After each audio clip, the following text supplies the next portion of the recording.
Quero abrir uma PJ em cripto. Quais são os cuidados que eu preciso tomar, principalmente agora frente à regulamentação do Banco Central? Em 2024 nós tivemos muitas mudanças e 2025 com certeza promete trazer ainda mais mudanças expressivas para os empresários do setor. Então, se você é um empresário ou conhece alguém que empreende no setor e precisa saber dessas informações, acompanhe esse vídeo até o final. Eu sou a contadora Thaís Almeida, contadora especialista em contabilidade e tributação de criptoativos. Vamos juntos!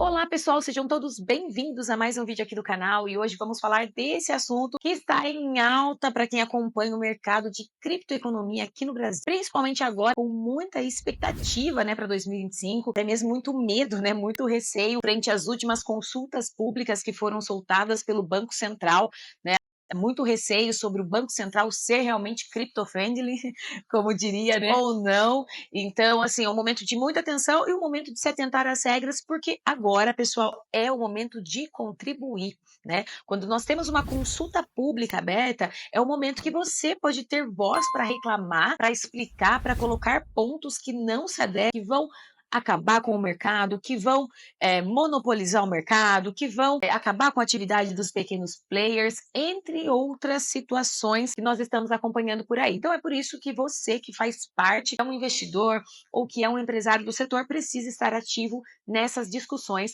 para conseguir fazer o melhor para o futuro do mercado.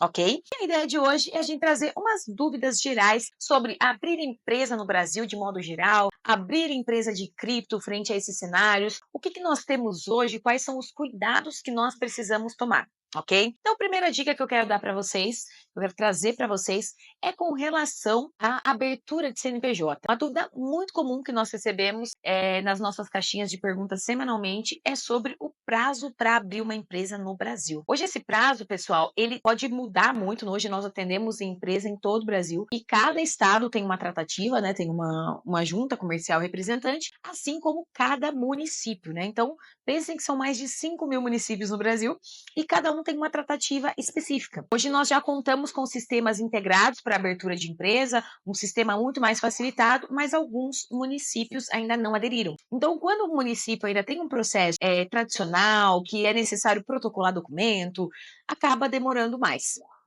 E a gente sempre gosta de falar da abertura de empresa, o prazo da abertura de empresa como o prazo 100%, de abertura 100%. Então, hoje como que funciona? Primeiro passo para abrir uma empresa é solicitar viabilidade para a prefeitura, ou seja, uma autorização de funcionamento. Essa empresa, esse CNPJ, pode atuar nesse local? Uma vez que a prefeitura dá o seu ok, a gente vai fazer a solicitação na Receita Federal, após na junta comercial. E é quando o empresário vai assinar, esse processo vai ser protocolado, analisado e o CNPJ emitido. Então, essa primeira etapa de análise na prefeitura, a depender do município, leva em torno de 4 dias úteis para sair. E todo o processo, por ser integrado, depende, cada etapa, uma etapa depende da outra. Então, esse é um ponto muito importante que às vezes contribui para que demore um pouco mais. No município de São Paulo, nós temos o balcão único que permite a abertura em um dia, tendo certificado digital. Dependendo da sua atividade também, já tivemos situações de trava no balcão único, mas a ideia aqui é trazer só um respaldo para você entender um pouquinho como funciona essa abertura, como os prazos são variáveis e por que eles são variáveis, ok? Então, assim, a gente sempre passa para estar 100% pronta a empresa em torno de 10 a 15 dias. Isso até prefeitura, tudo certinho. Mas, geralmente, o CNPJ sai bem antes. E saindo do CNPJ, você já consegue abrir conta em banco, já consegue ir agilizando muita coisa aí no administrativo da empresa, ok? Então, essa é a primeira dica. A segunda dica é com relação à atividade, que é uma das perguntas também muito recebidas, Com relação ao CNAE, o Código Nacional da Atividade Exercida pela Empresa. Então, como que funciona hoje o CNAE, pessoal? Nós temos um CNAE, que é o CNAE das exchanges. Eu vou até abrir aqui para a gente ver o CNAE 6619399, é o CNAE das exchanges, que tem como descrição outras atividades auxiliares dos serviços financeiros não especificadas anteriormente. E aí, ali embaixo, ele cita algumas atividades e fala o serviço de corretagem e custódia de criptoativos. Então, hoje isso é o que nós temos de mais avançado em termos de CNAE, em termos de atividade específica para desenvolver alguma atividade no setor, ok? Esse é o segundo ponto. Terceiro ponto é com relação à tributação. A tributação, ela sempre vai levar em consideração o CNAE, a atividade, né, o CNAE que você está exercendo, se ele pode ser simples nacional ou não, qual vai ser o melhor regime tributário para você, dependendo da forma como você vai realizar a atividade, dependendo do seu faturamento, dependendo do número de funcionários. São N fatores que influenciam o valor da tributação. Então, esse também é um ponto muito importante que sempre o pessoal pergunta: quanto eu vou pagar de imposto? Na verdade, para a gente saber, né, quanto vamos pagar, né, para sabermos quanto vamos pagar de impostos, é preciso ter toda essa estrutura da empresa definida. Outras situações que influenciam a natureza jurídica, né, se vai ser uma limitada, se vai ser uma sociedade anônima, tudo isso vai influenciar a escolha de regime tributário. Então, uma coisa puxa a outra. Por isso que não é uma decisão muito simples, né? Olha, quanto eu vou pagar?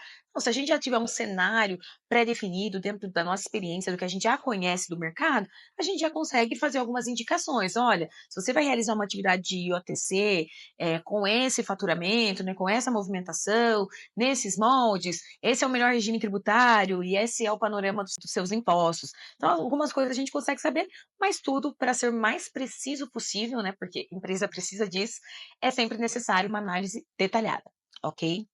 E um quarto ponto, e não menos importante, na verdade, um dos mais importantes hoje, na hora de definir se eu devo ou não abrir uma empresa, ser um empresário no ramo cripto, é entender as nuances do momento que nós vivemos de mercado, com muitas, pessoal, muitas mudanças para todos os lados.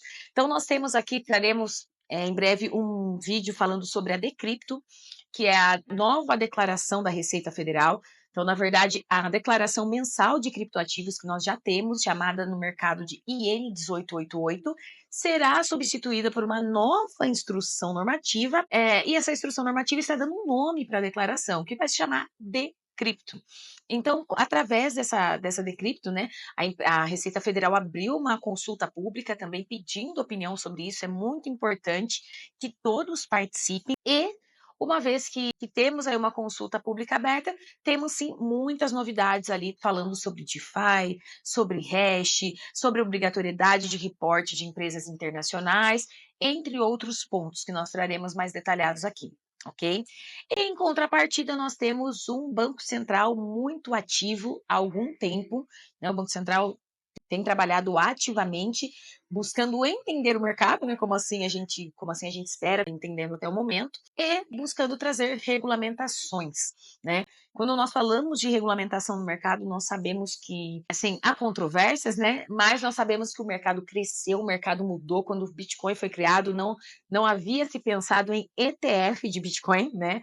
Então, não havia se pensado em Ethereum, em ETF de Ethereum, nada disso. Então, o mercado teve uma crescente, e com a crescente, a entrada das institucionais e, consequentemente, de situações que necessitam ser regulamentadas em alguns pontos para trazer segurança e usuários para o mercado e para a coisa acontecer, né? Como já vimos muito aí no passado. Então é isso, gente. E aí, quando nós temos um Banco Central, né, buscando regulamentar, nós temos, né, que ficar de olho no que vem para se adequar a essas regras. Então, de modo geral, nós temos aí as consultas públicas abertas, e no que diz respeito às empresas, um dos pontos muito discutidos é a questão da obrigatoriedade de um capital social mínimo de 1 milhão para ter uma empresa. Então, qual que é o fato, né, na prática? Essas empresas, como o Banco Central vai regular o setor, essas prestadoras de serviços de ativos virtuais, como é chamado, elas serão obrigadas a seguir regras do Banco Central, né, equiparadas ao que as instituições financeiras já têm hoje. Então, hoje as instituições financeiras já têm que fazer informações contábeis para o Banco Central, precisam seguir um plano de contas específico, né, mais robusto, conforme padrões exigidos pelo Banco Central, tem uma licença de funcionamento pelo Banco Central, ou seja, elas são acompanhadas de perto por um órgão regulador. E quando nós falamos, né, de regulamentação das prestadoras de serviço, nós estamos falando disso. Teremos um Banco Central regulando o setor, o qual todas as empresas terão que fazer reporte, enviar informações e seguir regras estabelecidas por eles, né? Então, essa ponta é muito criticada, porque, como sabemos, temos muitas startups no mercado, muitos players no mercado, e um capital de 1 milhão, né, muitos pequenos players não terão, que consequentemente, acabaria com a atividade desses players e traria também um monopólio para as grandes instituições, né? Para os regulados, para os que já sabem muito bem como funciona o jogo. Então, essa é uma preocupação, algo que seria muito chato, que deixaria todo mundo aí muito triste, né? Com esse andamento para o mercado. Particularmente, eu acredito que sim, né, uma regulamentação, quando a gente fala de empresa, de dinheiro de terceiros, precisa sim haver um cuidado, não pode ser uma terra sem lei, né, porque senão vira uma bagunça, né, e tem casos e tem problemas para os usuários, como nós já vimos muito acontecendo aí no mercado nos últimos anos. Então, assim, é necessário. Mas eu acho que também seria muito bacana ter uma análise do que a pessoa está fazendo, né? Será que um P2P, realizando uma atividade onde não há uma custódia, precisa ter um capital social mínimo de 1 milhão, né? Qual seria a forma de trazer segurança e, ao mesmo tempo, fomentar o mercado, né? Sair dessa rigidez de Banco Central, né, e trazer uma outra forma de controle. Porque uma vez que, né, se nós pensarmos, uma vez que esse P2P regulado, ele vai ter que, vamos supor, comprovar um capital social que seja de 200 mil, e ele vai seguir regras do Banco Central com contabilidade específica e o reporte específico, há outras formas de verificar a regularidade, né, dessa empresa, se ela está saudável, se ela pode continuar, se ela tem condições de operar. Então, essa é uma questão que eu penso muito hoje e que, de fato, espero que seja revista. Nós vamos contribuir para as duas consultas, né, tanto a Decrypto da Receita Federal quanto a do Banco Central, trazendo aí as nossas opiniões, né, de acordo com a nossa experiência, o que nós vivemos e vemos aí no mercado, ok? Então é isso, gente. Então hoje quero começar uma empresa, quero abrir uma empresa em cripto. Qual é o principal cuidado que eu preciso ter? Conhecer as regras, tanto tributárias, né, de regime tributário, de impostos, de atividade e de momento de mercado, das mudanças que estão surgindo no mercado, da regulamentação do Banco Central, se aconselhar com o contábil, sempre alinhado com o jurídico.